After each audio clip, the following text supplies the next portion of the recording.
Is Rudy Giuliani with a Mayor Live. Sitting over my right shoulder is the second biggest liar in America. Pathological, mentally ill, not sure. If I were to put Trump in the middle of these two, you would realize what's going on. Because on the other side would be Joe Biden, who is, in my view, the biggest liar ever in the White House, in Washington. His goes beyond pathological lying to mental illness and now delusion. And all of this with the little nuclear button right next to him, which he can press when he thinks he's asking for ice cream. This is really dangerous, and it is not funny. But Mr. Cohen was completely destroyed on cross-examination yesterday and today. And believe it or not, the defense called a halt to the prosecution called a halt to a trial that's supposed to go on for a couple more days. What happened to McDougal? You know what happened to McDougal? Stormy Daniels fell apart. And they were afraid we can't have both of them fall apart. McDougal also would have run them right into a Weinstein reversal problem. They already have it, but they'd have made it worse. And if she performed as well as the other three witnesses, this may be the only trial in which the defendant is not found not guilty. He's found absolutely innocent. I'm serious. Remember, the false statement is business is in the business records of the company. Now, Trump didn't put it there. It went in there 8-9 months after the election. Going to be pretty hard to show that an entry 8-9 months after an election was intended to affect an election, unless we do time travel backwards. And I'm sure Bragg is ready to argue that. And probably Judge Merchan will have to agree with that. Otherwise, the Democrat bosses in Manhattan will break his arm. So I have no idea how they are going to get past the first obstacle in the case, that the false statement they're alleging is true. When Cohen listed what the money was for, it was even more important than all of the embarrassing cross-examination where he called people scumbags and this and that and the other thing, said terrible things about the defense lawyer, lied multiple times, lied before Congress, even after he had lied to the U.S. Attorney's Office. I don't know if they were able to make a strong enough point that he has been declared persona non grata by the U.S. Attorney's Office in the Southern District. What that means is they would not dare to put him on trial in a case for fear that they would lose their reputation as honest prosecutors. They wanted to use him against Trump. They wanted to use him. I don't know if they wanted to use him against me. We had very few dealings, but they wanted to use him against those other people in it. And he lied to them so often. Remember, I'm not making this up. They went to his sentencing and told the judge to put him in jail for the maximum amount of time. He didn't cooperate with them. He just lied to them. And they thought he was still lying.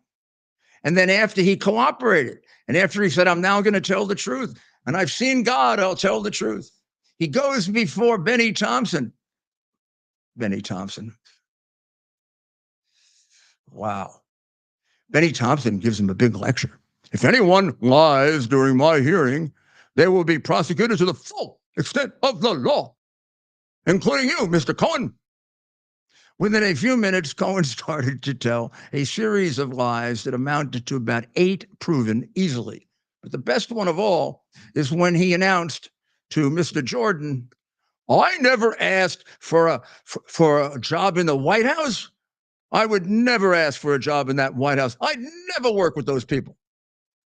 The next thing you can now see on a screen, which I discovered within about 8 minutes, is a picture of the same Mr. Cohen just a few years earlier with a gentleman named Chris Cuomo, in which he says, this is 3 days or 4 days after the election, oh, yes, Chris, I want to be chief of staff. And I have every reason to believe that I will be. To which Chris, congratulations, congratulations. I never asked for a job at the White House under oath, with a promise by Benny Thompson that he'll be prosecuted to the full extent of the law. Clear perjury. What happened? What happened? Benny never prosecuted. Benny's never even been questioned about it because the press sucks up Benny's you-know-what, which is terrible because we don't have justice in America. Democrats or those trying to nail Trump can say anything they want. And even when they're useless as witnesses, as Lev Parnas was against me, they'll still put them on CNN, MSNBC, and lie their effing backs off. So that was brought out about him today also. I know him for a very lengthy period of time. It's hard for me to find words for what damage using these perjurious witnesses did to the system of justice we have in this country, or how this case, which you feel like some judge should come down from on high and just grab it and throw this judge in prison and get rid of the case. I mean, this, I don't know. I never really studied the Nazi trials or the Soviet show trials, but I bet they had at least better perjured evidence than this. They don't even have evidence that he committed a crime. Not even, maybe they're stupid. I don't know. I mean, Colangelo may be a figment of their imagination because he'll lie for them. Doesn't seem like a particularly good lawyer for me. He had the job that I had, and I'm a little embarrassed, the third ranking official in the Justice Department. But then again, I prosecuted a hell of a lot more cases than he ever did. I don't know of any case he's ever prosecuted. The cases I prosecuted are in the history books. So there is a difference between the two of us. I'm like a really excellent lawyer, and he looks like he's overplayed. His opening statement was mediocre at best, his questioning and putting these witnesses on. Let me show you how he made Trump's case. So he was asked, what was the money for? Well, we find out that it wasn't just the money for Stormy Daniels that was involved. It was quite a bit more. It was like about $450,000 that was paid by the accountant to him. And it was various things, including about 150 of it, the Stormy Daniels thing. Then there was some money, about 60 grand in there for technological expenses, another 40 or 50 grand for other types of legal expenses, money for taxes. So it was a plethora of things. So now you get on the form, you have to fill out what was the money for. You got a little box about that big. Now, you can't fit in all of those things. You can't fit in money for technical services, money for legal services, money for taxes, money for a lawsuit, settlement of lawsuit. That's what you would call it, not hush money. That's ridiculous. There's no such thing in the law as hush money.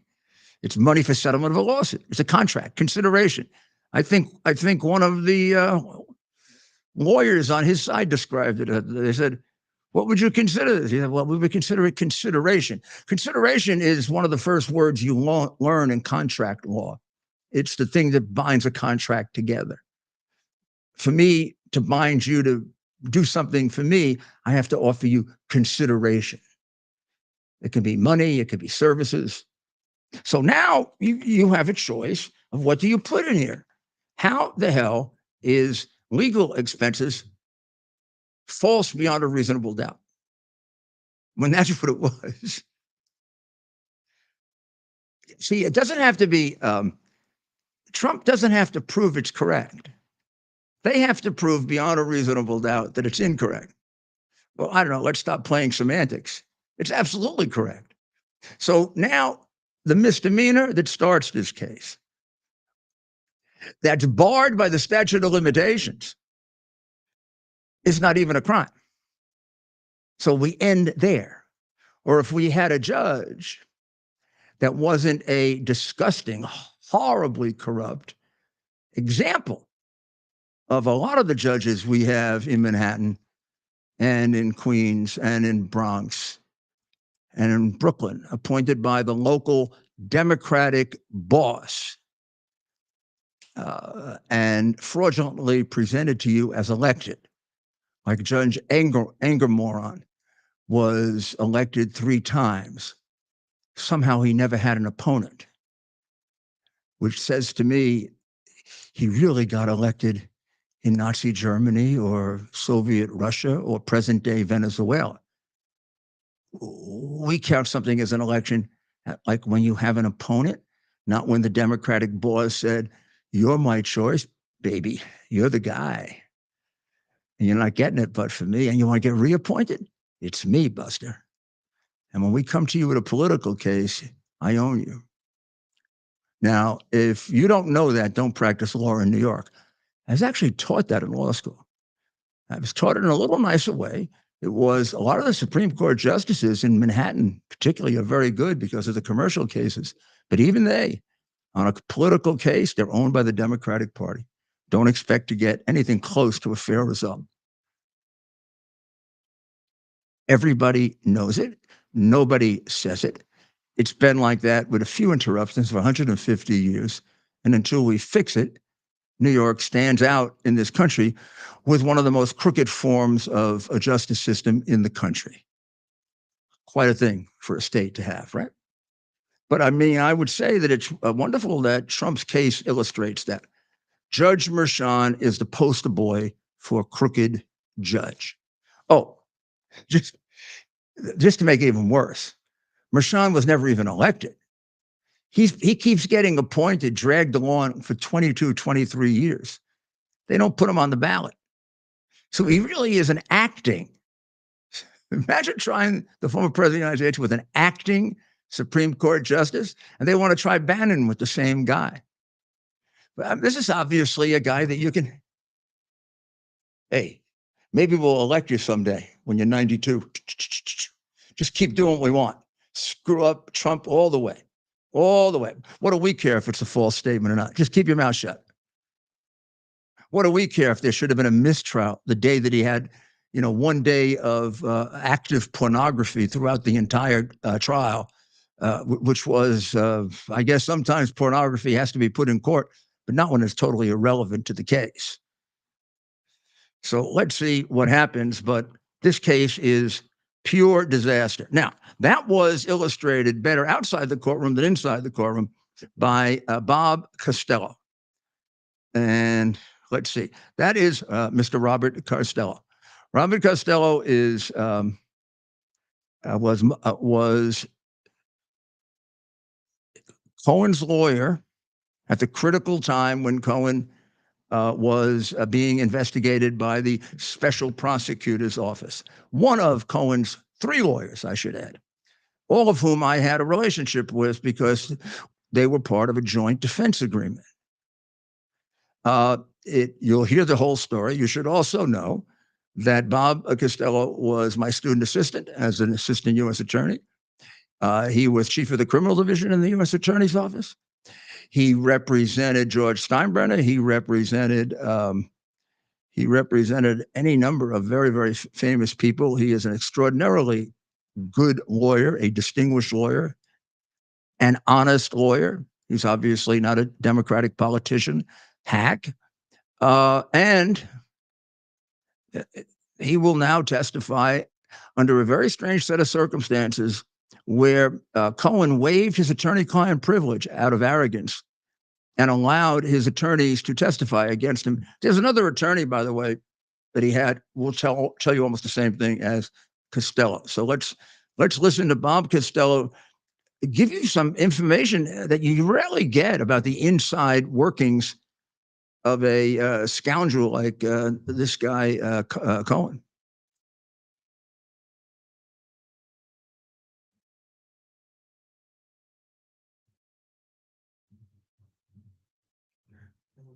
You put it on so we can hear it.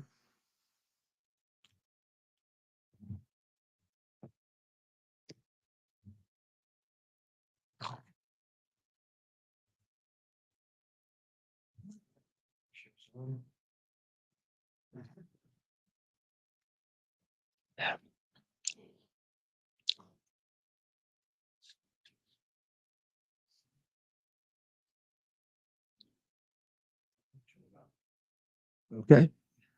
I don't hear it. I've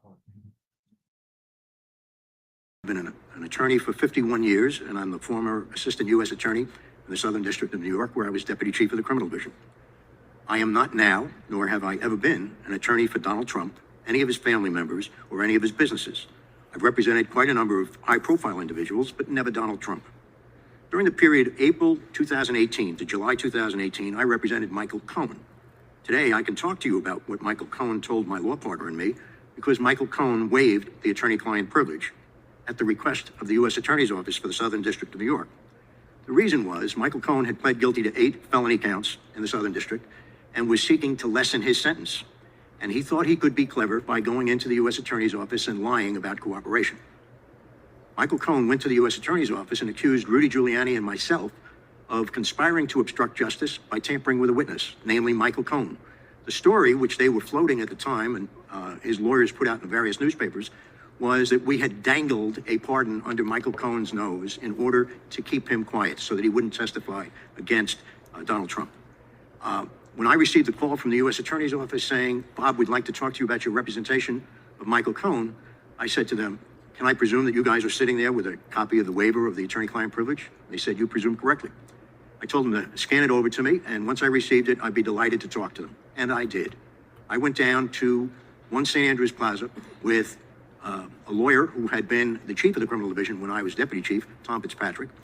And on the way into the office, he said to me, Bob, aren't you nervous? I said, what for? I'm going to tell the truth, and I have documentary evidence that corroborates me 6 ways from Sunday. I said, there's nothing to be nervous about. And in fact, I said, I'll bet you $10 I'll have these people laughing within 15 minutes. I won the bet. I went up and I sat with 2 assistant U.S. attorneys, Tom McKay and Nick Rose, as well as 2 FBI agents whose names, unfortunately, I don't remember. We had a grand old time. I explained our entire history with Michael Cohen through emails and text messages. I explained the many, many lies that Michael Cohen told us.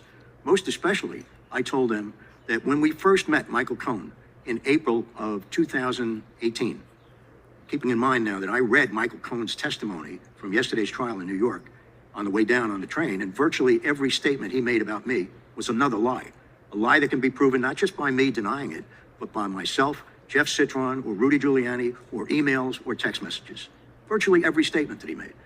What he tries to do is he picks out, cherry picks, certain emails or text messages and tries to make them look like something else. The story he told yesterday was that Rudy Giuliani and I were somehow conspiring to try and keep him quiet, to try and keep him from flipping. That's the term we use in the trade for cooperating.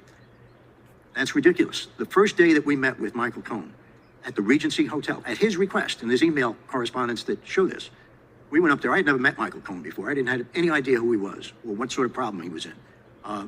I saw this guy in a conference room at the Regency Hotel marching back and forth like a tiger in a cage. He was absolutely manic. He looked like he hadn't slept in 4 or 5 days. And he kept on, he knew my partner, Jeff Citron, for 10 years. I didn't know the guy. He kept on pounding on the table throughout his speeches that day. Guys, I want you to know, I will do whatever the F I have to do. I will never spend 1 day in jail. He had to say that at least 10 times, maybe 20. It was his constant litany as he walked back and forth. So I said, Michael, sit down. We need to discuss what's going on here. He told us about the raid, that his offices had been raided, his home had been raided. And he said, I didn't do anything wrong, guys. I don't know what they're looking for. And I said, Michael, the people in the Southern District of New York are very smart people. They got a search warrant for a lawyer's office. You can't do that just by going to the U.S. attorney. You need to go to Maine Justice and get approval from Maine Justice. You need to show them that you have proof that a crime has been committed and that the evidence of that crime is going to exist at the site to be examined. I said, so Michael, these people think that you did something wrong. What is it? I said, this is protected by attorney-client privilege, and it was until he waived the attorney-client privilege. I swear to God, Bob, I didn't do anything wrong. In fact, I'm cooperating with the special counsel. I'm cooperating with Congress. Of course, he forgot to tell us that he lied to Congress, but that was part and parcel of the way Michael Cohen is. So I sat him down and I said, look, Michael, clearly here, you're not the target. Nobody's ever heard of Michael Cohen, but you are the lawyer for President Trump, and clearly that's their target. And let me explain to you how things work. When they get a search warrant, they're looking to gather evidence. They already have evidence against you for something, but you haven't told us what it is. And they are going to roll over you. You're just a bump in the road. Their target is Donald Trump. So I want you to think carefully now. And by the way, up to this point, he had told us when he introduced himself to us that 2 nights before, he was on the roof of the hotel, of the Regency Hotel, seriously considering jumping off, committing suicide, because he couldn't handle the pressure of the legal problems that he saw coming his way. And what he wanted to find out from us that day was his escape route. That's what he called it. Guys, you have to tell me what my escape route is. What can I do to get out of this? And I did. My obligation as a lawyer at that point in time was to explain to him what his options were. Clearly, one of his options was to cooperate. And I said to him, I said, Michael, the way this works is if you have truthful information about Donald Trump, that's clearly what they're looking for, I can have all your legal problems solved by the end of the week. His response, I swear to God, Bob, I don't have anything on Donald Trump. I said, Michael, I want you to think carefully about this. I probably came back to this subject 10 or 20 times during the 2-hour period. Every time I brought it up, every time he answered, I swear to God, excuse me, Bob, I don't have anything on Donald Trump. I said, Michael, whatever you have has to be truthful. If you think you can go in there and tell these people lies, you're crazy. It's going to backfire on you. You can't do that. So do you have anything on Donald Trump? Probably the 5th or the 6th time I got around to doing that, he said, well, I know that money is missing from the Trump inaugural ball. I said, is Donald Trump involved in that? No. Does Donald Trump know anything about that? No. I said, Michael, that's useless. You're not going anywhere with that. You asked me for your escape route. I'm telling you your escape route. All you have to do is be truthful if you have some real evidence on Donald Trump. His litany was the same all the time. I don't have anything on Donald Trump. This is exactly the opposite to what I saw him say on TV. He was telling the grand jury in Manhattan and the district attorney's office. He said, I went in there, I believe, if my memory is correct, 20 times, including 2 appearances in the grand jury, 18 times preparation sessions with the DA's office. I was sitting at home listening to this, and I said, that's nonsense. That's not what he told Jeff Citron and myself. And I decided at that point in time, I've got to make it known to both the defense and the prosecution what the real story is, who this guy really is. So I provided all this material to Donald Trump's lawyers, and I provided it to the Manhattan DA's office. And I asked for a meeting with District Attorney Bragg, because I wanted to go in there, let him look me in the eye, and let me explain all of the stuff that we had on Michael Cohen that showed that he's an inveterate liar. The guy can't be trusted. Bragg turned me down. But what he did say was, I'll let you have a meeting with the assistant district attorneys. Now, when the Trump people, we need you just. I'm sorry, when the Trump people heard about all of this, they insisted, as was their right under the law, that the DA put me before the grand jury. Right. So that I was scheduled for a Monday. On the Friday before, I gave the DA's office the courtesy of a Zoom conference for about an hour and a half. 8 assistant district attorneys and me on the other end. I explained, they didn't really ask me any questions. They just said, what do you want to say? Nice warm greeting for somebody who's trying to show them the right path quietly and privately so that they could correct their error before they made it. Here's what happened. Thank you. My name. Well, no, I don't know if you can get a better, more detailed explanation of it. Here's the long and short of it. The man is entirely incredible. The 5 different prosecutors, and there's a lot more evidence than that. My goodness, have I ever spent the time telling you all the evidence that I have? And I compiled it because I thought that the impeachment idiots were going to use him as a witness. And I love to cross-examine. And I love to cross-examine by having 3, 4 false statements in a row. And then you hit them with the first one. And by the time you get to the 3rd or 4th, you're ready for the knockout, right? I think I had about 40. The House sent 7 of them for prosecution to Benny Thompson, but Benny Thompson is crooked.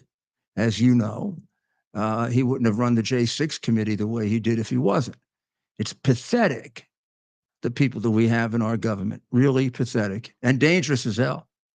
Dangerous as hell. So, so I guess we'll be back in court again tomorrow. Maybe that the prosecution rests tomorrow. There'll be a very strong argument. And if this case were in any other place but one of the crooked Democrat controlled dictatorships, the case would be dismissed for failure to prove a crime. A judge has the obligation to dismiss a case if there's no basis on which a jury can convict you, since they haven't proven it's a false statement, but rather proven it's true. Since they haven't even cited a felony that, if it were a false statement, it was attempting to accomplish. I don't know how you can go forward with this case. There's got to be some procedure where the chief judge of the court comes down and says, Judge, the case is, like you do an intervention for a drug addict or like slap across the face, wake up, Judge, the case is over. Sorry, you didn't do what you're supposed to do for the party and get Trump convicted, but too bad. Maybe Inga Moran might do it with his little girl. With his law clerk who sits on his lap. He might get it with his $145 million judgment, which I'm still working on. The case produced no damages. Nobody was damaged financially. So to compute damages, you start with some number. And 0 times 345,000, what is that, Ted? Do the numbers again. 0. This is a tough one. 0. I would think most kids in New York communist controlled public schools might not get this. 0 times 345,000. Yeah. That may be tough in today's schooling. Where I don't get that one. Why are you asking me such a tough question? Yeah, they're focused. That's a really tough question. And if I give the wrong answer, it doesn't matter. Well, it's not a question of what the answer is. It's a question of, isn't such a question racist? How appropriate is it to ask such a question? And if I give you an F, that's racist too, right? Well, yeah. Well, it depends what I look like, right? But let's get to the point. 0 times 345 is 0. It's nothing. There's no way to have come up with damages in a case where there's no damage. The judge is making it up because, they've reduced it to 140 something, but that has no basis in anything either, other than 345 sounds worse than 140. The only thing that sounds right is 0, because they failed to prove any damage. In fact, people made money.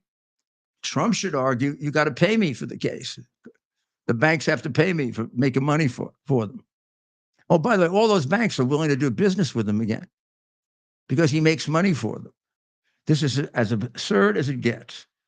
Now, there's been an awful lot of talk, and we're going to take a short. Should we take a short break now, Ted? Is that a good time? What are we gonna do in this short break? What's our good friend, one of the first people we heard from after the whole kerfuffle with WABC, the great Mike Lindell, also known by many as Mr. Pillows. Oh, this guy is remarkable. I did a 1-hour interview with him the other day. I hope it's on his net. I'm sure it'll be on his network. It may have been on already. You should really watch it. It's very, very interesting. He's got a fascinating life and a tremendous dedication to this country. When you meet people that love this country, oh gosh, sometimes we make mistakes and sometimes we do things wrong. I don't mean he does, I do, but it's all for the right reasons. And then when you meet people like Biden, and they have no conscience and they have no soul, they don't even care about their grandchildren.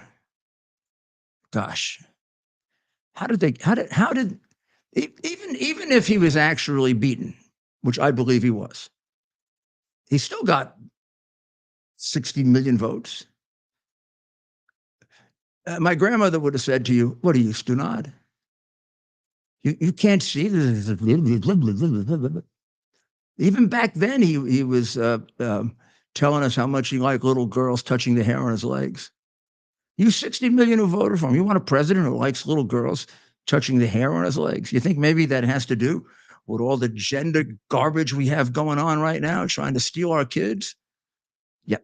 Well, we'll be back very shortly, and get yourself a couple of pillows for Father's Day. That's a good time. I mean, look at the one over your right shoulder. We'll come right back. But that's a Mount Rushmore patriotic themed. I know what do they a call lot of those? guys that watch this show that would love to have that pillow. Is that called a throw pillow? What's a throw pillow anyway? Throw pillows like this. Watch.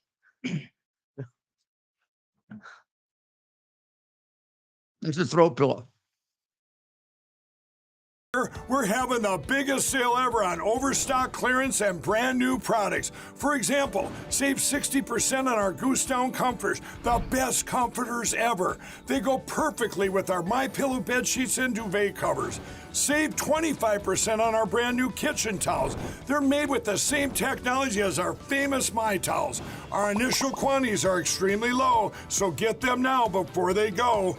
Our seasonal flannel sheets are finally in. You save up to 50% and they sell out fast every year, so order now. They're truly the best flannel sheets you'll ever sleep on. Or save up to 80% on all our clearance items. And this is where it gets even better. For a limited time, your entire order ships absolutely free. So go to mypillow.com or call the number on your screen. Use that promo code to get deep discounts on all MyPillow products. And for a limited time, your order ships absolutely free. And we're back. This is Rudy Giuliani back with you with America's Mayor Live. The two photos you see in back of me, and this is a very, very tragic story. But I think it's important to cover this story because so much propaganda has been built around, oh, those poor children in Gaza. Look what's been done to them by the Israelis, who aren't they trying to bring some cases in the International Court of Justice? Well, let's set the record straight. First of all, the Hamas estimates, which have been relied on by our president and his ridiculously silly, foppy Secretary of State, Blinky Blinken. From the very beginning, you know they're phony. They come from an organization officially designated by your government, Dodo, as a terrorist organization. Yet you keep citing their numbers as if they're gospel. My former colleague and still good friend, Sid Rosenberg, stood up and said, based on what? When you use those numbers. Turns out you owe Sid an apology for throwing him out because it was acknowledged today that the numbers aren't even half right. Well, why would they be right? And then now that we get down to whatever the actual number of people killed, just the actual number, right? How many of them did they kill? You know, for the longest time, their bombs were backfiring. I think it was up to 20 to 25%. Backfired bombs can kill people on your side. And they did. They blew up a whole hospital. So who's being credited with blowing up that hospital? They blew up their own hospital. Do they do it on purpose, or do they do it because they really aren't much of an army? I don't know. Now I'll tell you what they do on purpose. They get children killed on purpose, and then they get them killed on purpose, and they exaggerate even that number. There are more than enough examples of footage. And sometime I'll get somebody on here because I've seen several good documentaries here to show you this. It's very hard to look at. You can see children shot in the back because they're trying to escape. You can see children put in front so that they'll get killed. Their main headquarters was below the operating room of a hospital. I don't even know if the Nazis did that or thought of it. So the biggest canard in this whole thing has been that the Israelis kill civilians. That's what terrorist groups do. Israel is a modern, democratic, lawful government that operates at one of the higher levels of integrity compared to even our allies. And you can't really distinguish our best allies among 3 or 4, but Israel is one of our best. You don't have to take it from me. You can take it from my hero, Ronald Reagan, who said the reason that I favor Israel and will always favor Israel is not because of domestic politics. It's because they're one of our very, very best allies. And American people will never know how much they've done for us because there are things we can't even tell them. And they have never said no to me. And we're talking about things that, we're talking about things that we shouldn't be talking about, that are needed to keep us alive. And a lot of governments and a lot of human beings, their hands go like that. I don't think Israelis have that capability. I've been there after attacks. I was the first one to ride a bus that had been bombed, but they had Omer. I went there to calm them down. They taught me a lesson that helped me on September 11. These are super remarkable people. Right behind me, that lovely young woman that you were looking at no longer exists because of Hamas. But it isn't that she just doesn't no longer exist. It's the way she was brutally, viciously killed, the way animals kill. So when Trump calls them animals, Mr. President, you're probably understating it. Her father is the man right next to her. His name is Shani Luke, L-O-U-K. Shani came to New York a couple of days ago and gave a talk to explain this to people in New York so that they understood what these combination of remarkably stupid and traitorous people are protesting for.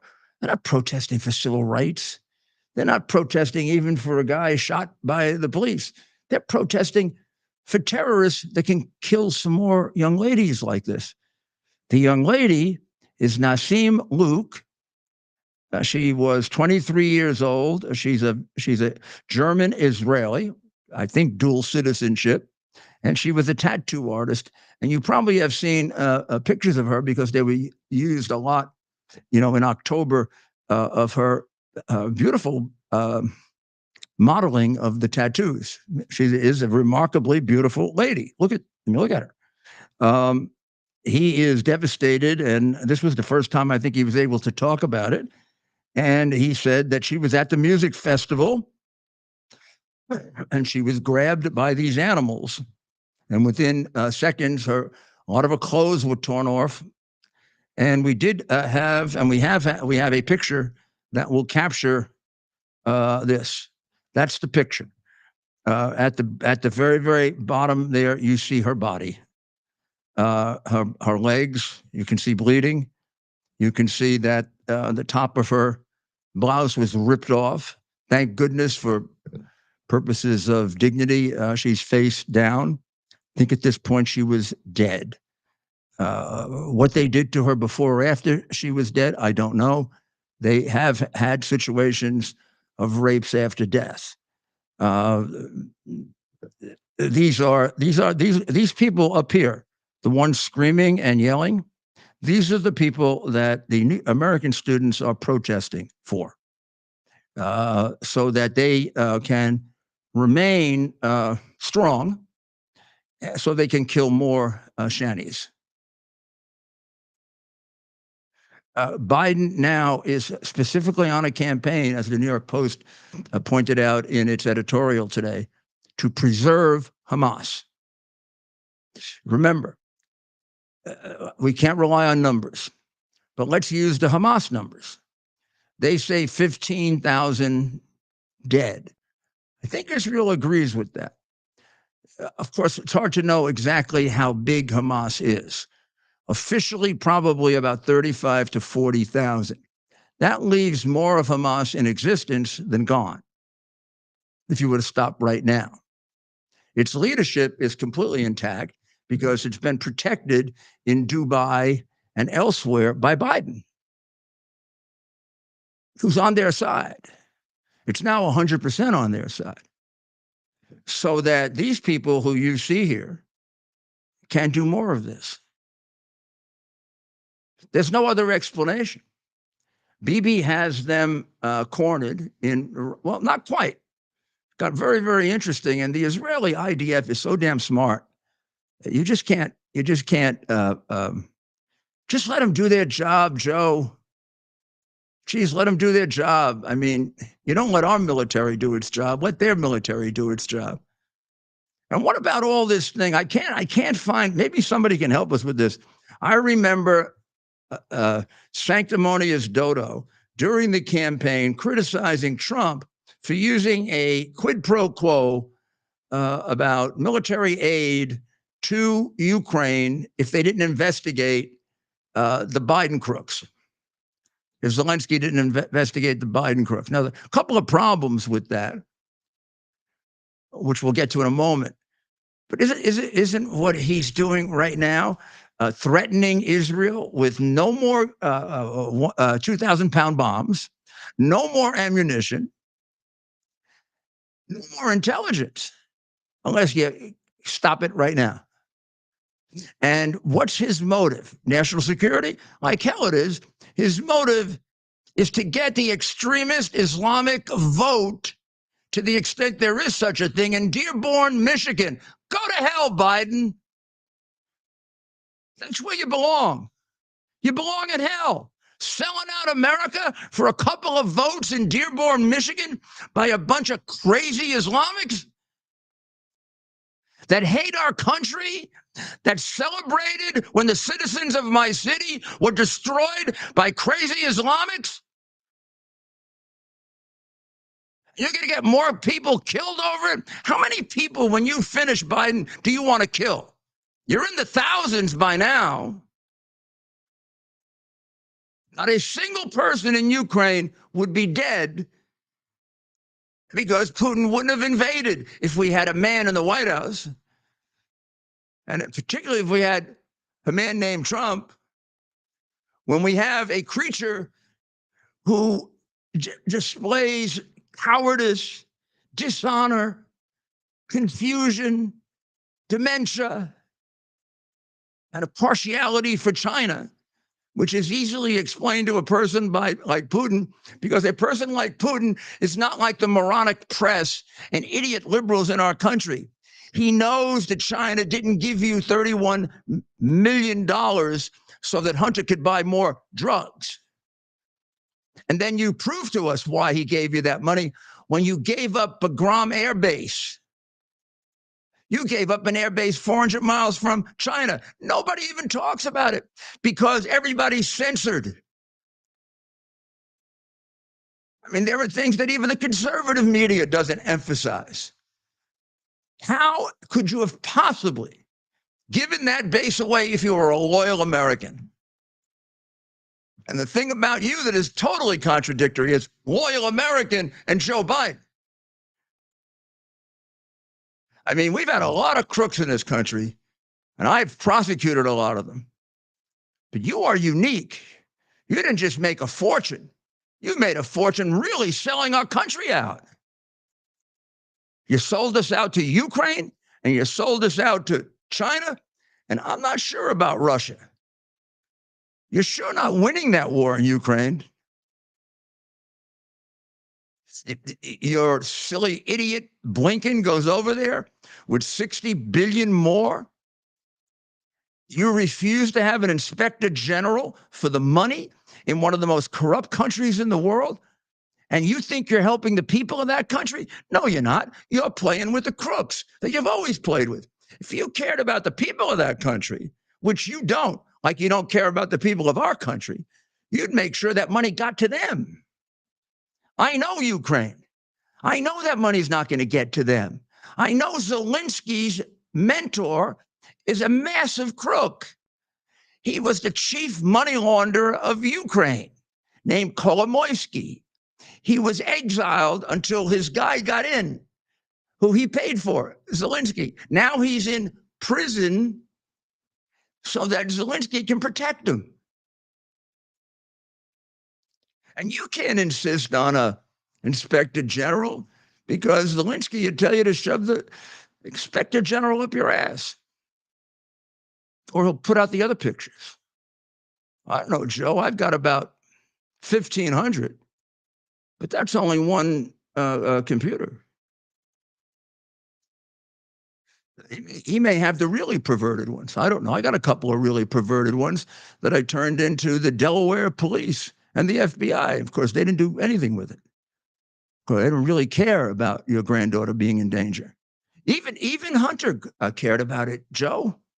There's another one that even the right-wing media covers up. The text from Hunter to Joe saying, I'm a danger to the children. That you, Joe, didn't do a damn thing about because you don't want to affect your political career. Same reason you never recognized your granddaughter for 4 years because you don't want to affect your political career. Broke the kid's heart by your wonderful, sweet wife putting out, what was it, only five stockings for Christmas, but none for your last granddaughter. 2-3 times, all in the press. Kid can read about that all her life, like her grandfather just pushed her aside. Now, why'd you do that? Embarrassed? Come on. How could you be embarrassed? Your son was dating his sister-in-law and getting her to be a drug addict. You wanted to save your measly, horrible, disgusting, corrupt political skin. The same reason you made your son a bagman. No decent father would do that. Not even a decent mafia father would do that. I have examples of mafia guys who would say, keep my kid out of it, keep my kid out of it. You said, bring my kid in. Why? Because you were a pathological, mentally ill narcissist. Because it's safer for you to have your kid. Plenty of people around Washington collect money for you. Jesus. You can't find bagmen and what? If they make me the U.S. attorney in District of Columbia, I'll get you 50, 60 cases in a month. The easy ones, the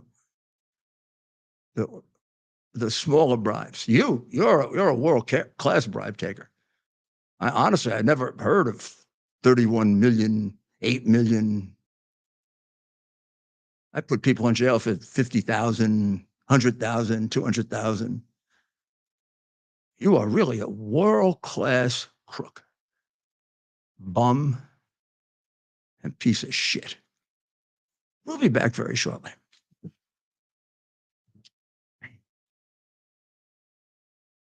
Delivers on its promise to do good and never forget the sacrifices America's greatest heroes have made for us. Heroes who risk their lives to keep our communities and our country safe. Heroes like United States Marine Corps Captain and pilot John Jeremy Sachs.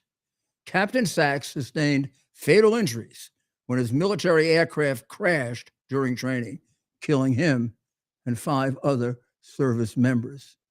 He's remembered by loved ones as courageous, brilliant, and devoted to his career, family, and friends.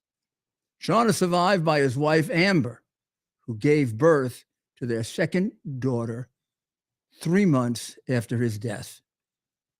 Tunnel to Towers paid the mortgage on the family home for Amber and their 2 daughters. The foundation has helped over 1,000 military and first responder families navigate the worst of times by removing the burden of a mortgage payment.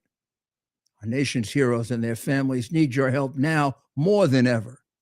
Donate $11 a month to Tunnel to Towers at T2T.org.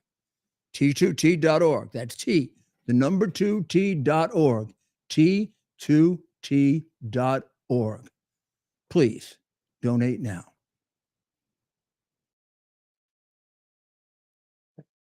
I don't know. I just got to show you this picture. I just noticed it. It wasn't on my list here. That's Stinking Blinken and corrupt Zelensky shaking hands. Zelensky says, "Don't worry, I'll keep those other pictures, under wraps. Just make sure I get the rest of that 60 bill, huh?" And no inspector general. Blinken said, "We would never think of an inspector general for the second most corrupt country in the world. Never. We're a crooked regime." I think that's where the conversation was. Oh, and then he went and he did his rock concert, which I don't know. I'm biased, but it sounded quite awful to me. Meanwhile, just quickly, we've been in this position for 2 years, and the 60 billion. There's no suggestion, offer, plan. We don't know what we're going to do with it. We're going to get the Russians out with that. Don't think so. I don't think so. He's working on getting the draft age down to 27. It sounds like there's an awful lot of enthusiasm in this country for the war. There may be an awful lot of enthusiasm among the oligarchs for the money, however. You got to watch that. That's what happened with Arafat. The money was so good, when everything was offered to him to make the peace, he said, "Gee, I'd rather the war. I'm making a fortune." True. And he's double-crossed Clinton, who he bamboozled for years. I would say, knowing Ukraine better than most, biggest mistake made. Whatever position you have on the war, if you think America should have helped, America was of no help by just freely giving them arms and cash without strings on it. Now you say, well, what about the arms? They sell them to other people. Ukrainian mentality at that level of organized crime and oligarch, the people who surround Zelensky, the people who made Zelensky, the people who could take Zelensky out like that, they consider when money comes in that some of it belongs to them. They're not going to take, they're not complete pigs. They won't take all the money. They'll leave a little money for the soldiers. They'll leave some guns for them, but they'll take a big half. Wouldn't be surprised. It might explain why it just completely stays like this. And I don't know. You think we could have done better for 200 billion? We're giving Israel 14, and they're winning. And we're trying to stop them from winning. We're trying to stop Israel from winning. And we're trying to keep them in a stalemate. There are all kinds of theories as to why Biden doesn't want Ukraine to win. He's afraid of Putin. He's also been paid by Putin's best friend. Could be tough when you've been paid by both sides, I guess.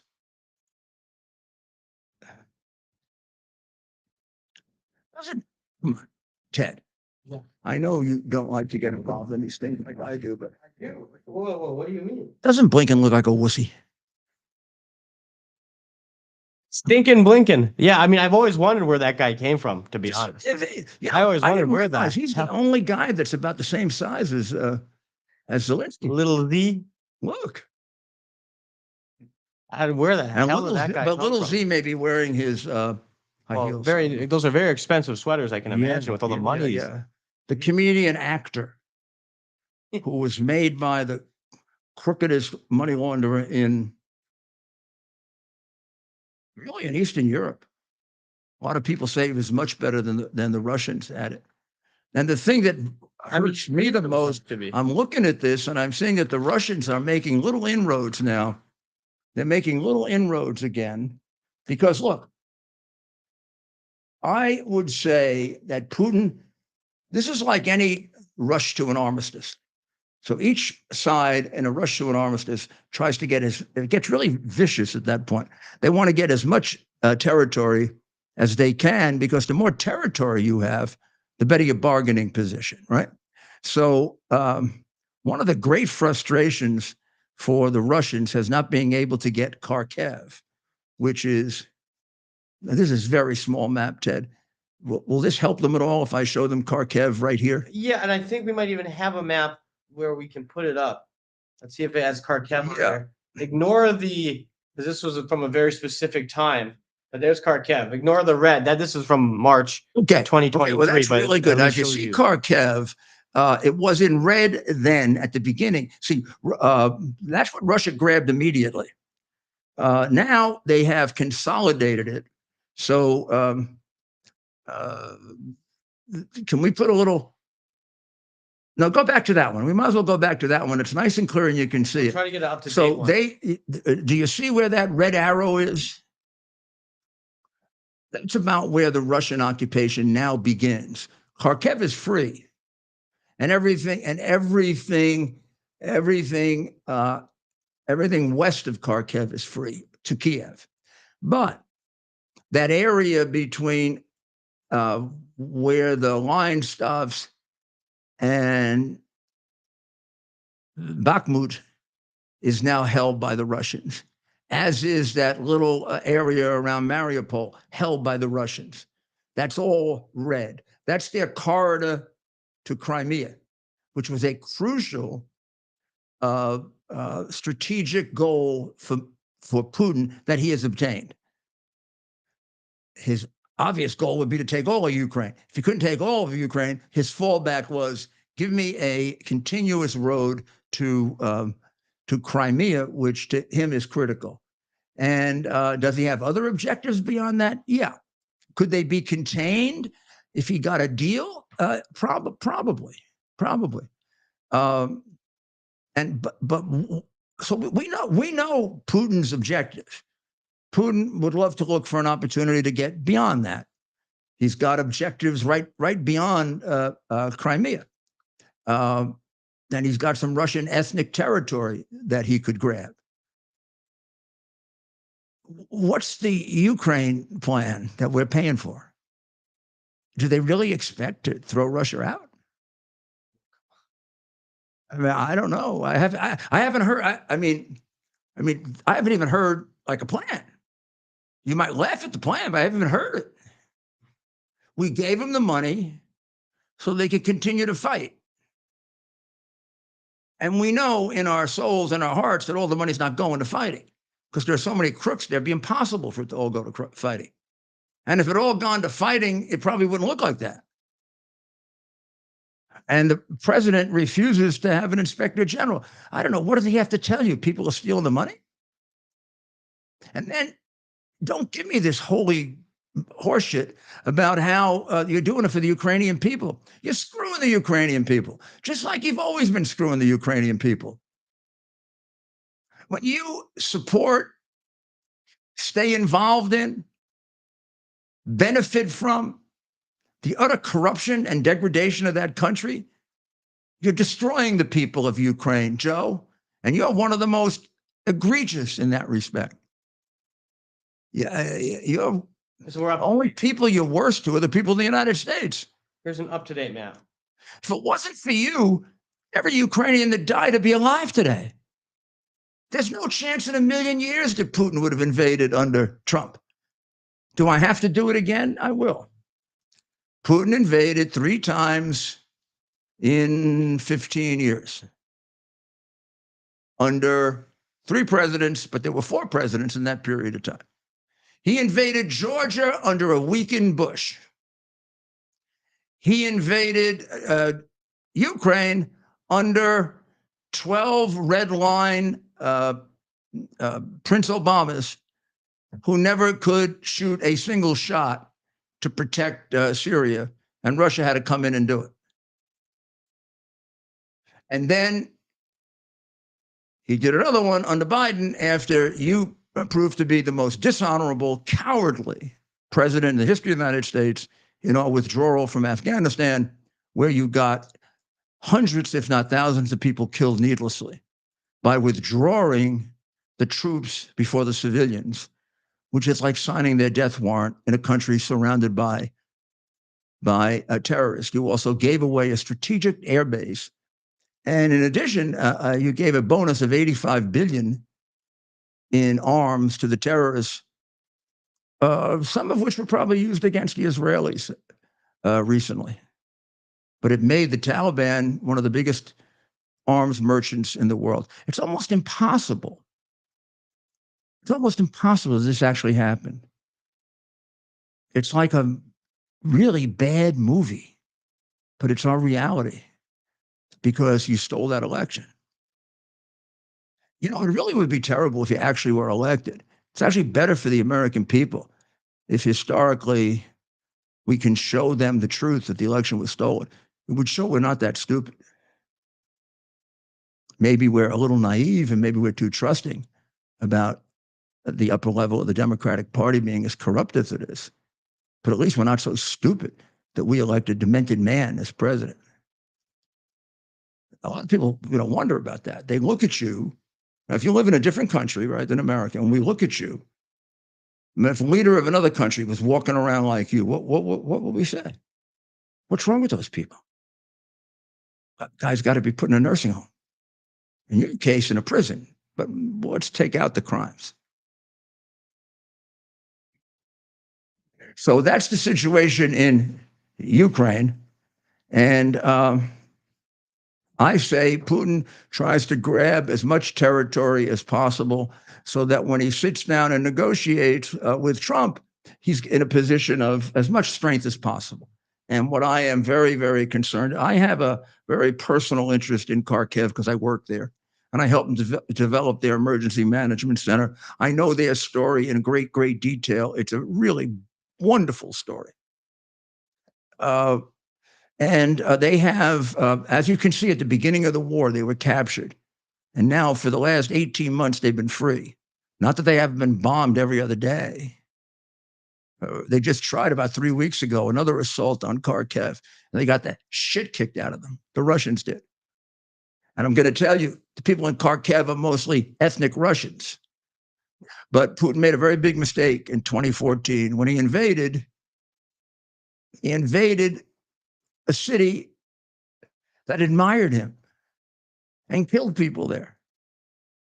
And the mayor tried to stop it, and Mayor Kearns, and he wasn't able to stop it, so he organized a militia and he threw him out. Beat him. He beat him.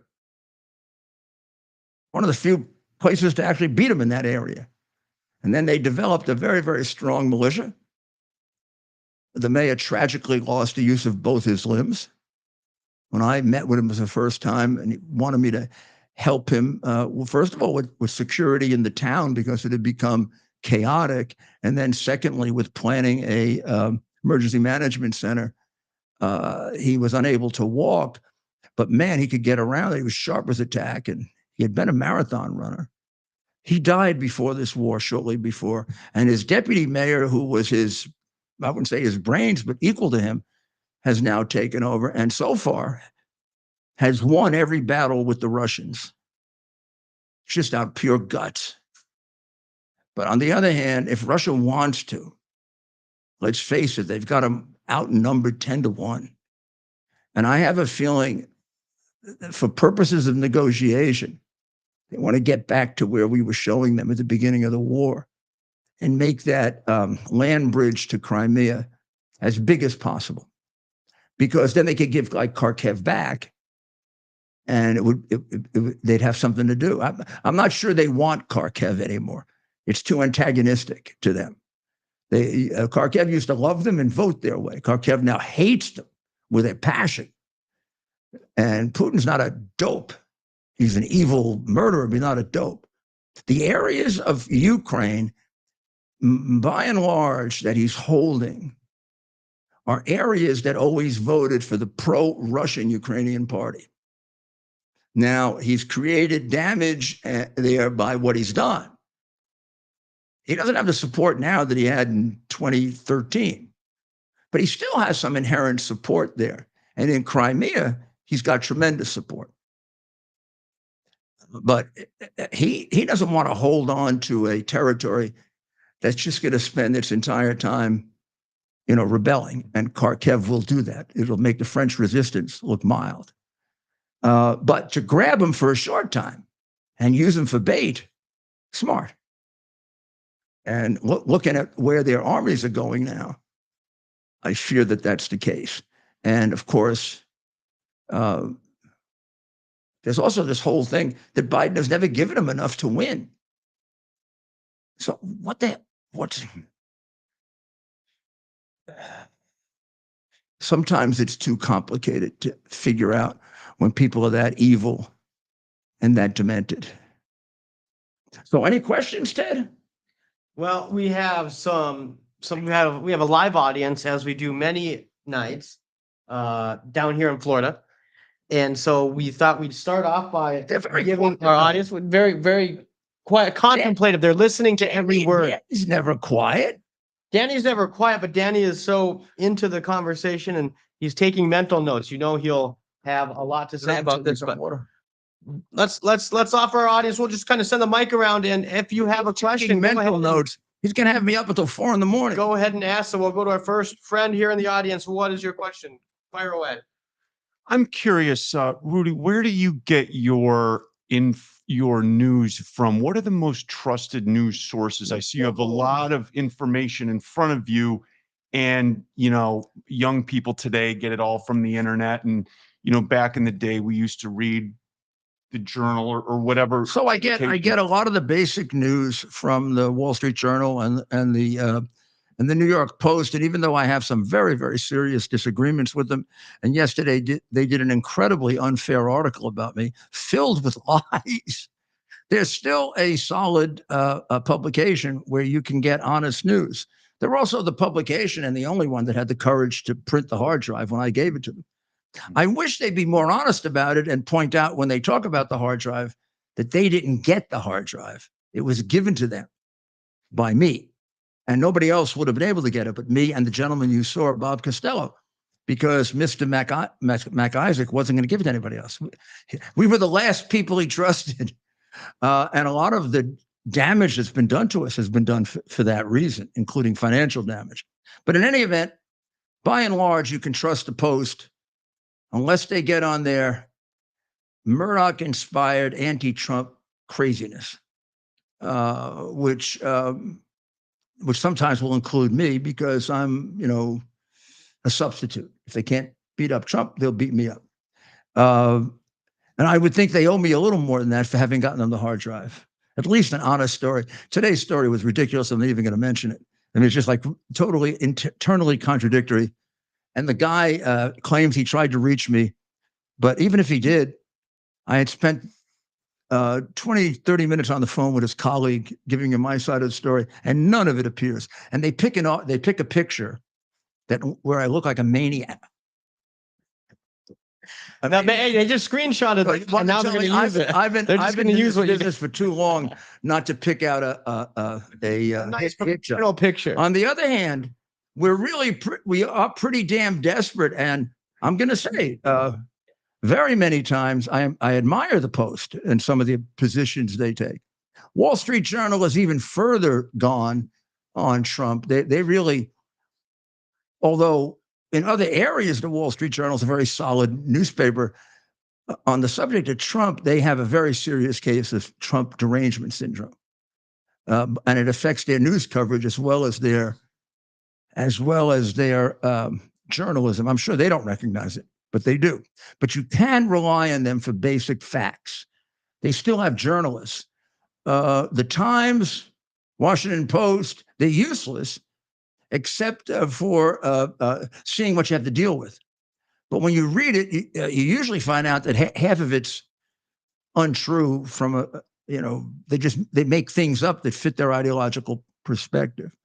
I used the Epic Times for China because they have tremendous information on China.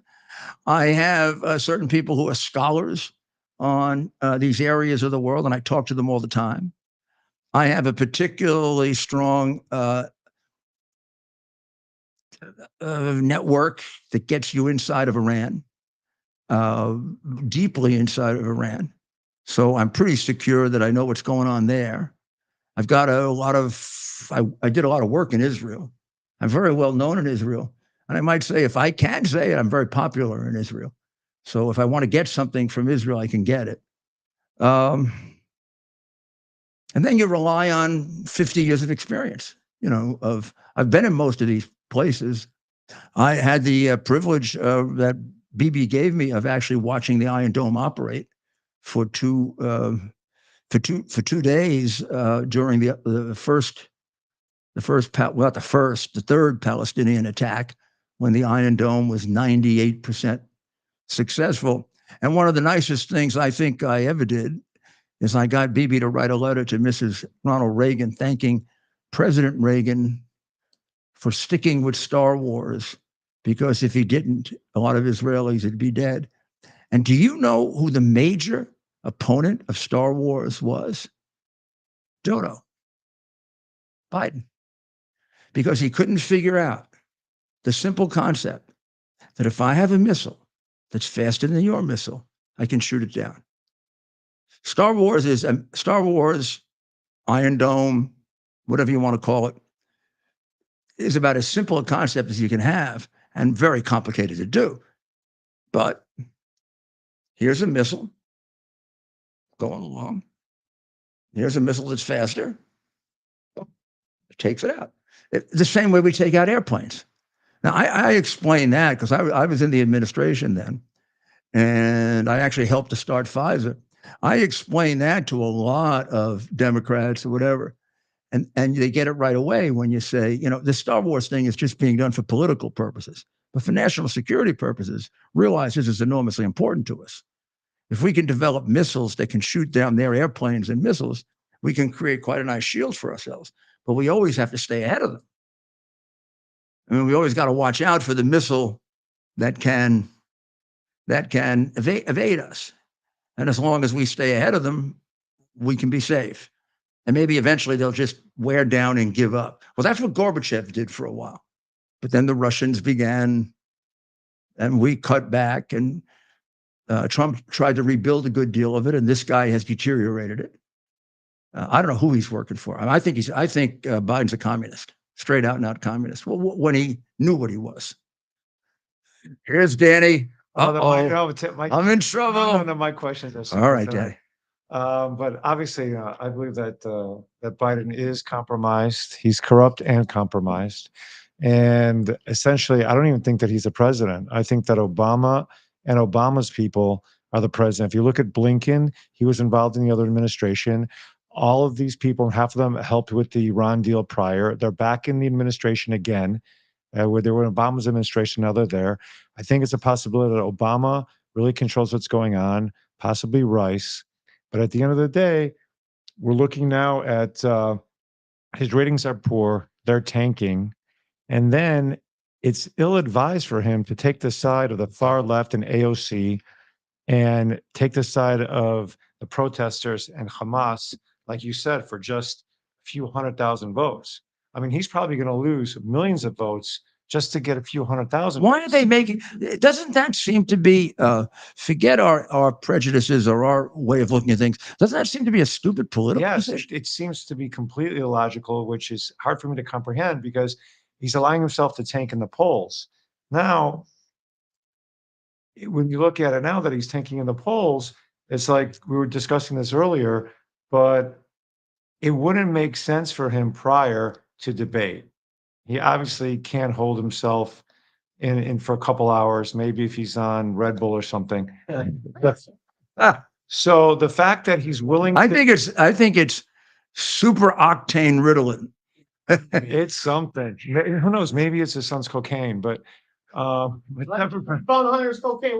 Danny, it does wear off. Yeah. Have you noticed that? Yes, because the next day, whenever he talks afterwards, he's like, wow. Yeah, please. But anyway. Oh, get a little closer to the microphone. Okay. That's a very sensitive microphone. But anyway, so now with the polls going down, it seems like he's willing to debate now, right? And he's going to debate prior to early voting, which means that I think he's really desperate. But we said earlier, and maybe you can elaborate further, but I really think that this is just to see how well he does. And if not, they're going to switch someone at the convention in July. Wow. Ted, what do you think? You too. You have And everybody. and if they, by the way, and if they switch someone at the convention, they're going to have an issue because they're the party of DEI. How do you switch someone who the next person in line is Kamala Harris, who's black, but yet if you put someone who's white, like a Newsom, what do? I mean, I think that right now cheating is just substantial, just slightly substantial, not moderate, rather. I think Trump wins hands down.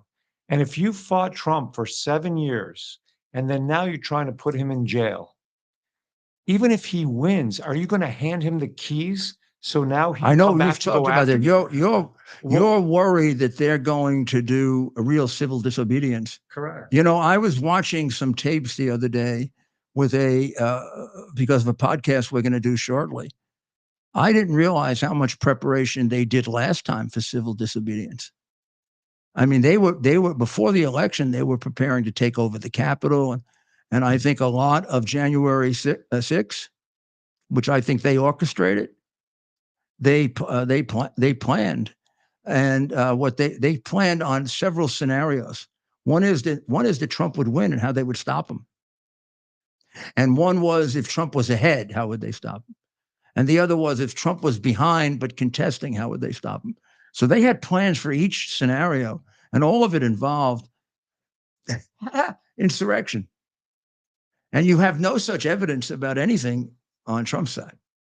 But these are hours and hours of tapes of Antifa people and planning how to take over the Capitol.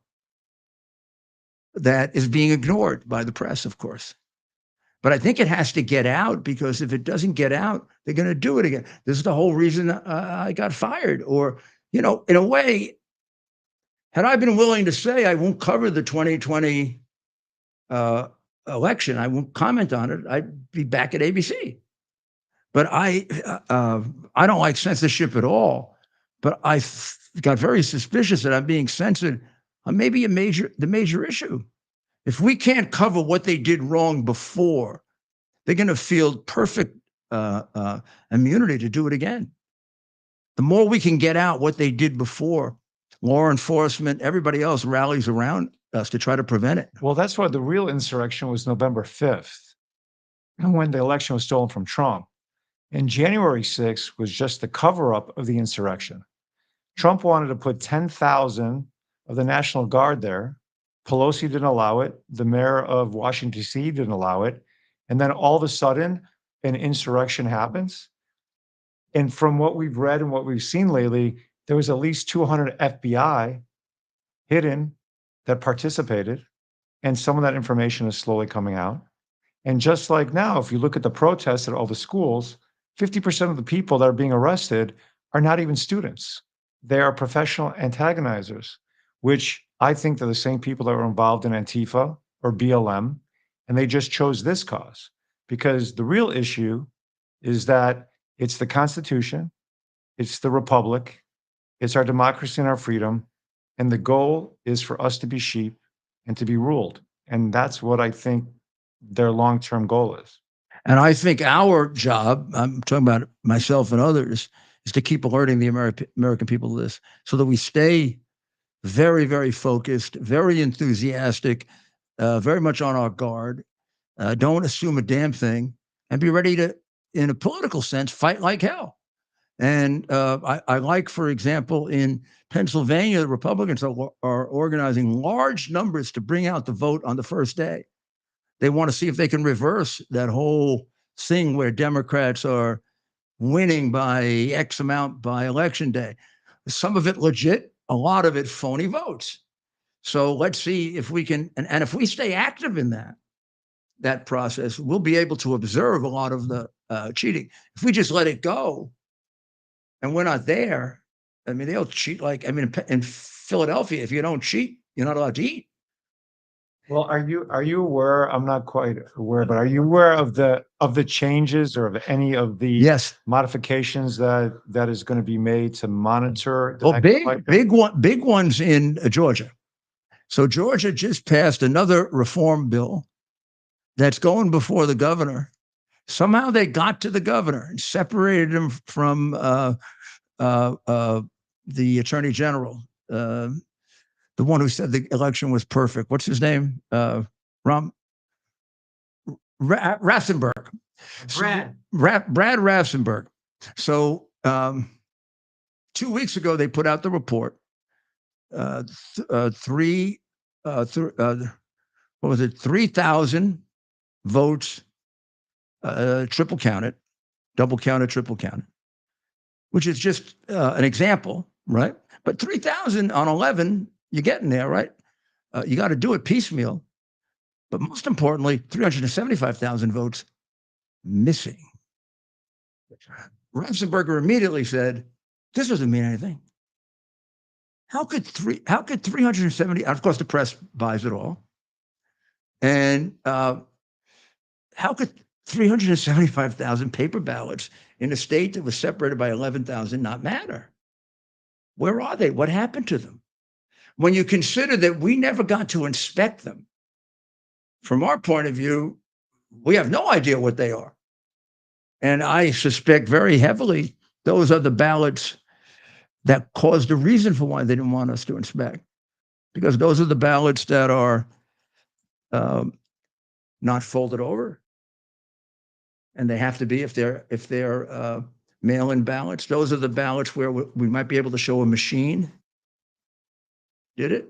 Those are the ballots where very suspiciously you'll have 20,000 where just Biden's name is checked off, still not folded. And most importantly, we can check the stationery. Is it the stationery that was used and purchased by the state for the official ballots? Or was it the stationery they were pulling into an alleged shop about 4 blocks away from the state arena where they were printing these up? So it's awfully coincidental that 375,000 are missing. As a result of that, the governor, for the first time, he must be getting scared because he's been completely on the other side, has removed Ratzenberger from the election, any election duties. Now, that's a shot in the head. I mean, Ratzenberger kept saying he conducted a perfect election. Well, you don't remove somebody who conducted a perfect election. And getting him out of there gets probably, from the Republican point of view, the biggest liar. And he had a report 5 days after the election in his desk that pointed out all of the problems that had to be investigated. And when he was talking to the president in the conversation for which they want to indict the president, or indicted the president, he never told him about that report. And the report lays out 45 different substantial irregularities. One of them saying there's no chain of custody, that the ballots were all switched around and there's no chain of custody, which is fatal.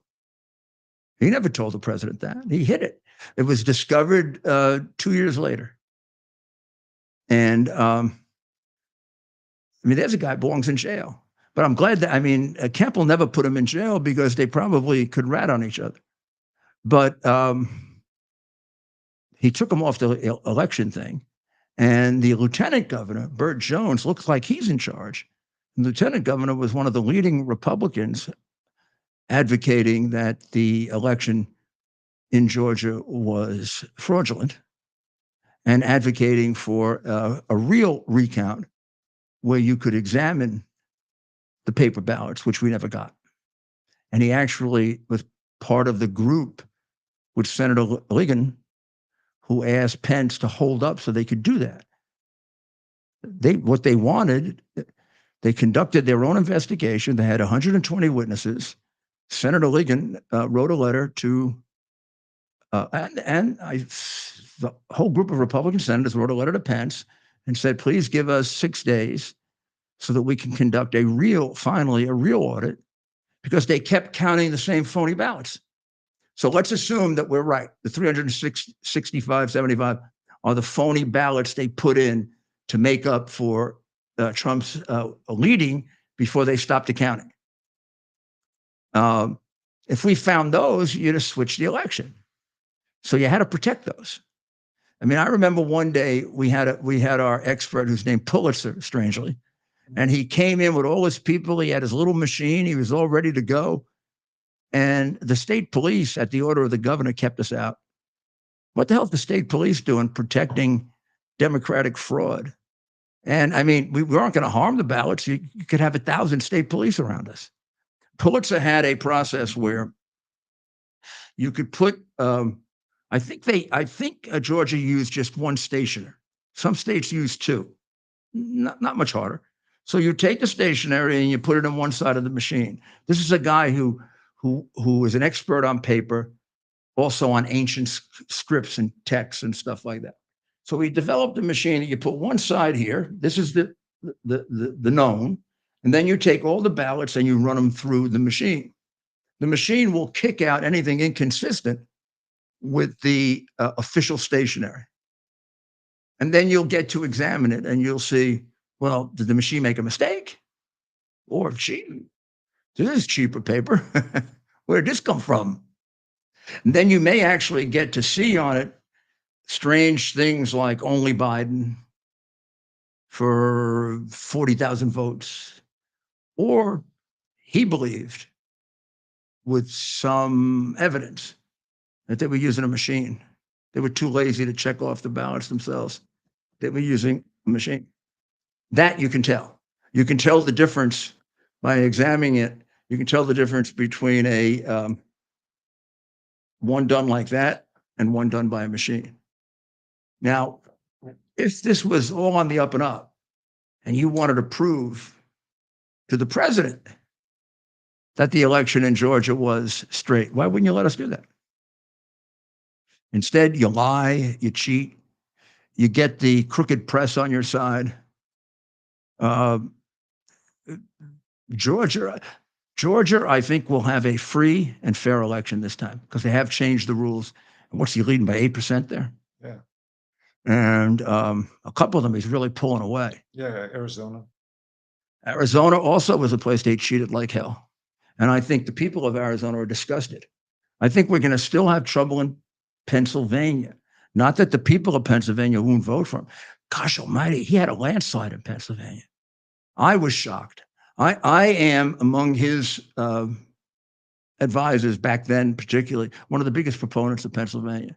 In 2016, I argued like hell that he should work in Pennsylvania. And we hadn't won Pennsylvania in a long time. Like we haven't won New Jersey. New Jersey might be this year's Pennsylvania. And I knew he'd make a connection with them. And he won it. And he won it by 2%, 2.5%. On election night, when I saw he was ahead by 800,000 votes in Pennsylvania, I felt so proud. I also told somebody stupidly, this is too much for them to steal. But I underestimated the ability of Philadelphia to cheat. I mean, they've been doing it since before I was born. New York's been doing it since Boss Tweed. These democratic machines are crooked as hell. And it's no coincidence that they did all this messing around in crooked democratic cities: Atlanta, Philadelphia, Pittsburgh, Detroit. You can go into court and the judge will treat you like, get out. They win.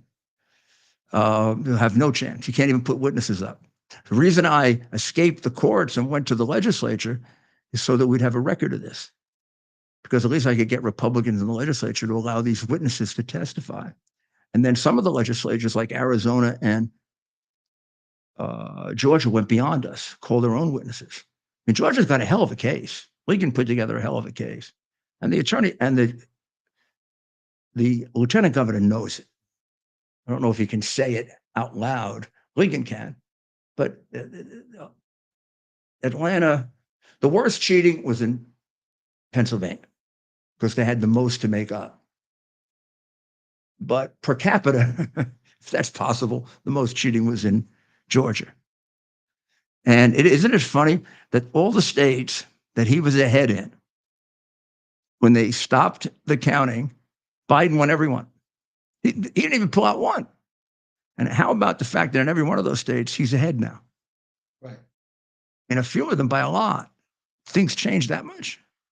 Yeah, but I think part of the reason is that, and who knows, maybe it's God's will, but the people had to see what the other side was going to do. If Trump did win, I mean, he won, but if he was in office and he wanted to make change, he might have the people fighting back against what he Well, wants. you're to do. saying this. You think in a strange way, Yes, this could turn out to be a good thing because he'll have more popular support. correct. Because when he wants to make change now, Yeah, people yeah. won't fight him, especially to like, we see what they want to do with the border. First, the border wasn't a problem. Now everyone sees the border is a problem, Yeah. right? We're seeing In the way things work, that could be right. yeah, and then defunding the police, and now everybody wants safety in their cities, and many other things. And whether it was the Ukraine war, whether it was how we exited Afghanistan, whether it's other wars around the world, whether it's not standing up to China, standing up to North Korea, Iran, everything. And so now the people now got to see what it's like to live under that type of administration. And so now I think even if you're a moderate, I think he's going to get a lot of independents. Obviously, people on the far left are not going to vote for him. But I think moderates and independents now have to ask themselves, where was I better off, the 4 years of Trump or the 4 years of Biden? Even if they don't like Trump's demeanor, they don't like how he acts, policy-wise, what is better for them and their family? Food prices are higher. Their kids are being indoctrinated in school. If kids want to have a sex change, 5 and 6 year olds are spoken to by their teachers, and you don't have to notify the parents. And I think parents are worried. I think a lot of people are worried about the direction of where the country is going. So if you're moderate or independent, I think that you're able to witness now. I think Danny, you're laying out the reason. I had the poll here a little while ago. He's so far ahead and getting further ahead. And I agree with you completely on the strategy of the debate.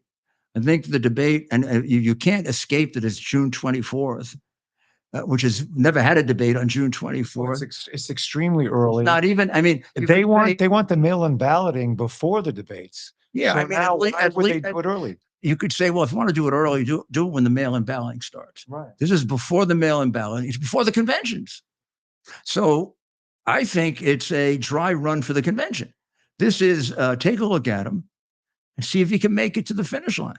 Right. I think that if he's not successful in the debates, The poll. and the polls are not raised enough where he's competitive, they're going to have to pull him, and they're going to have to find somebody they could say, dementia or something else. Suppose he's just okay and he doesn't move the needle.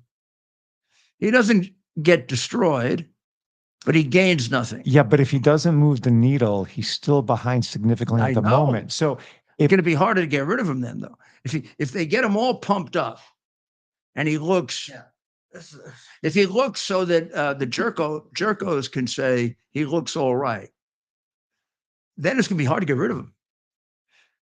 What they need to get rid of him, they need him to fall apart. Well, see, I think that it's Obama behind the scenes wanting him out. I guess they could always get him to lie. They could always get him to lie.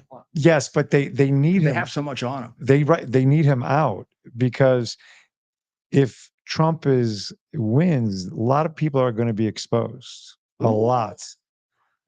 Yeah, it's not going to be vindictive. And I think Obama has a lot to lose, and I think a lot of information on Obama is going to come out. That's what I think. I think you're right. And we're going to continue. This conversation is not over. We're going to continue it tomorrow night with who knows what's going to come out tomorrow in court, in other places. And we'll see what happens on this debate, which now Trump has agreed to. June 24th. I mean, it's coming up pretty soon. Earliest presidential debate ever. Sounds like Biden wants to keep Kennedy out. That's another issue that we didn't discuss, but the commission would have allowed Kennedy in if he was on the ballot in enough states, and he's getting there. He's pretty close, and he's at 15% or better, and he is that. So this could also be Biden trying to escape a Kennedy debate, because in addition, he said he's not going into the commission debates. He's offered these two debates as debates, and he is not going to go into the commission debates. Now, I think that's because he doesn't want RFK in the debate. Yeah, he doesn't want RFK in the debate. I mean, Democrats will get a chance to see a totally senile, dopey, stupid old man and at least a compass menace Democrat. You said it this morning. Danny said it during his comments here tonight. The reason they're doing this in June, one, the polling is so bad. They have to put him out there. And they must feel, the people closest to Biden, they must feel that one, he'll perform well enough and get through it going into the conventions, or two, as you've mentioned, both at different times today, they don't know for sure. So get him out there. If he drops or doesn't do well, people are really against him and Trump blows him out of the water. It gives them time to nominate somebody else. It will not be Kamala Harris. There'll be some pressure being the first female black. There'll be people including Kamala. The only thing I disagree with is I have a suspicion they know how they want this to come out. All right. Right. I don't think This is a test. I don't think this is just like pure old test. Yeah.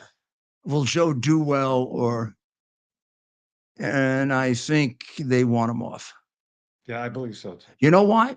He could perform well and 3 weeks later he could stop talking. They may think they control everything. They do not control dementia. Dementia operates on its own and it takes you eventually.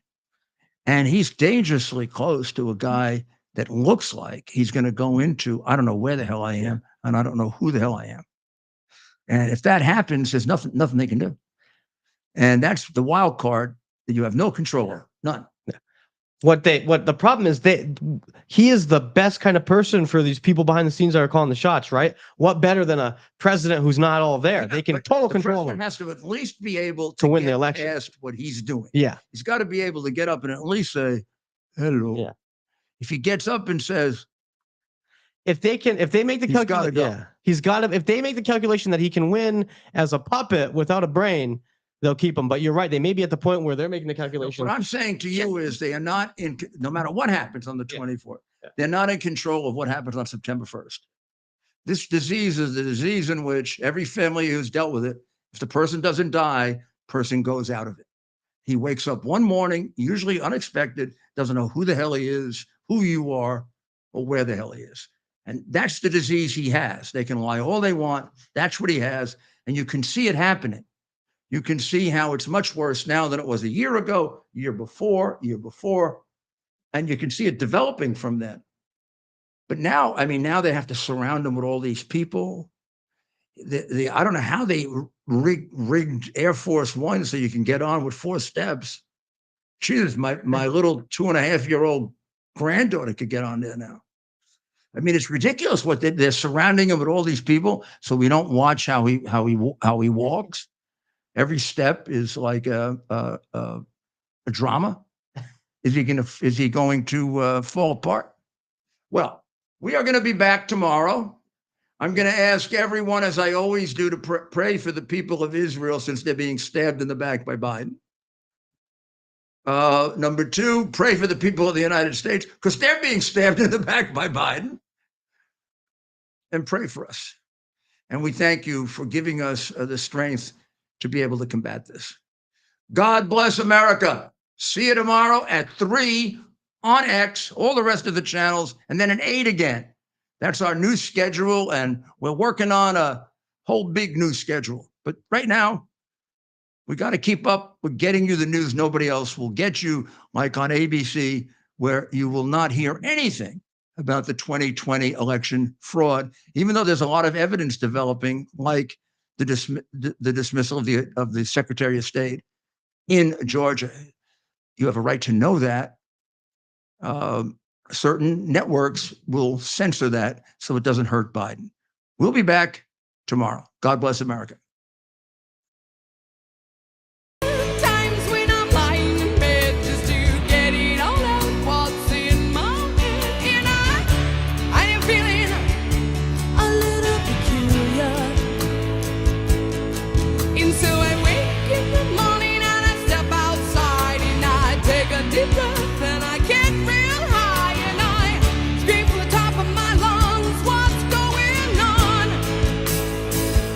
In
bear the principle of common sense and rational discussion to the issues of our day.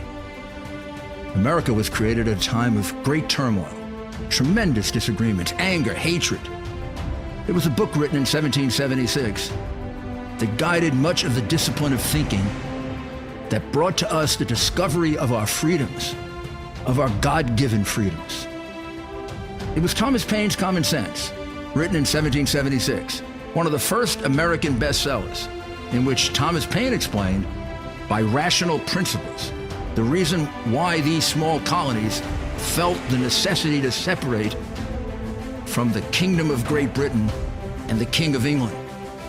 He explained their inherent desire for liberty, for freedom, freedom of religion, freedom of speech, the ability to select the people who govern them.